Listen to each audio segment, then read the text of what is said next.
Thank you to Grant Farms, because this series has indeed been all about CSAs. And now everybody in the room knows what a CSA is, right?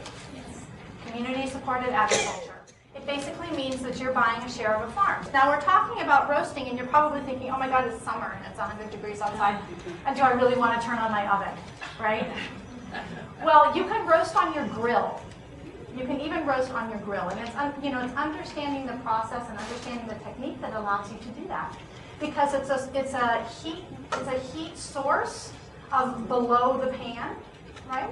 And you don't put it directly on the grill; you put the pan on the grill, and so you're getting the same. And you close it, so you're getting the same type of environment that you're getting in your oven, only you're outside and you're not heating up your house. We're going to cook today virtually because we're roasting and we don't have an oven. So I'm going to walk you through what we would do. We're going to talk about roasting the kohlrabi. So kohlrabi is actually a member of the cabbage family. So it has all of those really great anti-cancer properties. This kohlrabi that you get right off the farm is sweet, faintest hint of cabbage, faintest. Really crunchy, really wet, which I like. Kind of like a jicama texture, if you know that. It's delicious. So let's get started here with the kohlrabi. So we've been getting these really nice, little, beautiful kohlrabis. So what do we do with the kohlrabi? We have to peel it and trim it. So kohlrabi is very firm. You can see that this is the root end, right? And this would be the stem end. You can see the little guys, right? The root end is really firm. So we need to have a really sharp knife, and you want to have a knife that is actually fairly heavy.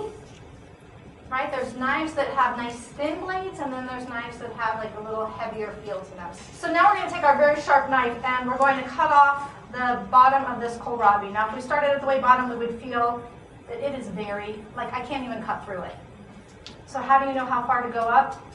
I usually say about where the green starts, but if you go through there and it's still too firm, then just move up a little bit.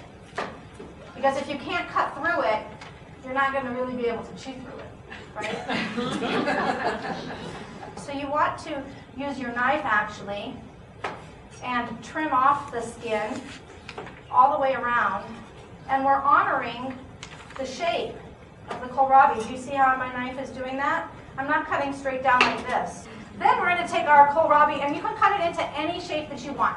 The idea when we roast or when we cook anything is that we're having consistent shapes though, right? Everything is a consistent size. Because why? It cooks evenly, exactly right. So you don't have little burnt pieces and little hard, crunchy, huge pieces, right? So we're going to cut them. I like to cut them in wedges. So I go in half, right? And now I have this nice flat surface. It's a beautiful thing. I'm not like running all over my cutting board with this round thing, right? I have a nice flat surface, and now I'm working from the very center of the kohlrabi, and I'm going to make nice wedges all the way around. I could make a mixture of roasted vegetables, right? So we could do, what else do you think would go good with kohlrabi? Roast with alongside kohlrabi?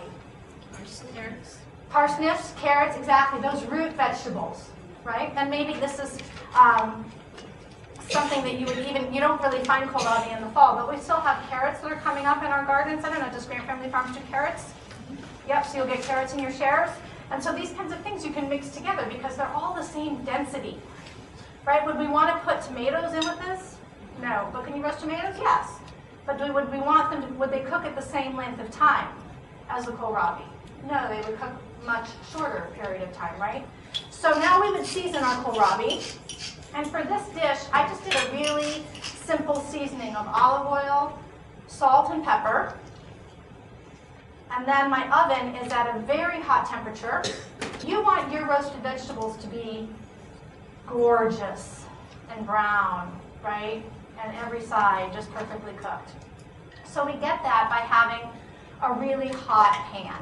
When you're roasting a turkey or you're roasting a chicken, you're getting the heat from the top, right? And that's what you're looking to do, is you're looking to brown the top. When we're roasting vegetables, we're looking for browning on the bottom. That's why roasting on the grill for vegetables and for fruits is really perfect, because you're getting all of that heat from the bottom. Right? So you get that browning, and then you turn everything over, and you get that browning again. Yes? When you're doing roasting, especially on the grill, if you're just have a small grill doesn't have much by way of temperature gauge except for, off, medium. High. Yeah, exactly. Yeah. So heat or no heat, really. But especially when you're roasting in the grill, what temperature are you looking for? You're thinking medium, high? I am looking, no, but not for a high, but more for a medium. So if you can manage that with your grill to do kind of like a medium heat, because a little heat goes a long way when you're grilling outside. The pan is directly on the grates are really hot. A little bit goes a long way. So I would say medium. Everybody's grill is different, and for sure everybody's grill has hot spots. So you do kind of have to pay a little bit more attention than you would if you were roasting in your oven, where you can just let it go in there and go for 20 minutes and then flip it all over and let it go again. Just paying a little bit more attention to hot spots and maybe turning the pan a little bit and adjusting the temperature as best you can. I use just a regular heavy sheet pan with parchment on the bottom, okay? So you put your kohlrabi in an even layer on the sheet pan. Don't be tempted to pile it up just because you don't want to wash another sheet pan. Believe me, I'm tempted to do that all the time because I'm the one that washes my dishes. But don't be tempted to pile it up because you have just another, half a bowl full and you'll just squeeze them on in there. You want to have a nice even layer, put them in a nice hot oven, and then let them go until they're beautifully brown on one side. Take them out of the oven and close the oven door and flip them all over, right? Don't pull the oven door open and then keep it open while you're flipping, because then we lose the temperature that's in the oven, right? Plus, we're heating up our house while the air conditioning's running, and that's, confusing. So take it out of the oven, flip them all over, put them back into the oven, roast them until they're beautiful and brown, tender to the touch of a knife or a fork, and then pull them out. And then what we do is put them into a bowl, and we add a little bit of what I call gremolata, which is not my term. It's a classic Italian term, and it's a mixture of parsley, garlic, and lemon zest.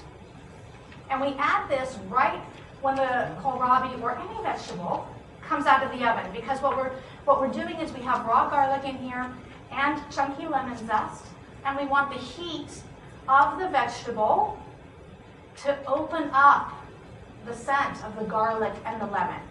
Right? If we wait to toss it when it's cold, then you're eating raw garlic, essentially, right? But when we toss it when it's hot, then the garlic cooks, the aromas open up, you begin to smell the garlic and the lemon zest, and it's really beautiful.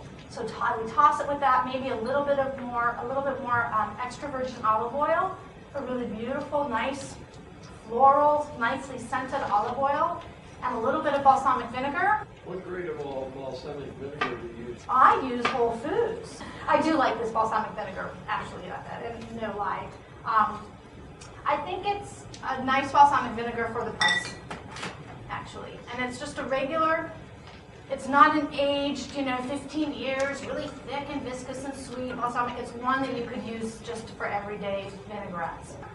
On a platter, and grated Parmesan cheese on top. I just do these I just take my peeler and do it this way. Shreds, or I don't know what I called it on your recipe. What did I call it? Shaved. Curls. Yes, Parmesan cheese on top. And you can serve it warm or room temperature. I think it's always the best way to serve roasted things. They're not bad cold though. I had them this morning before I heated them up again. It was not bad cold. But nice and warm, the flavors are more palatable. You can sense more of the flavors on your tongue.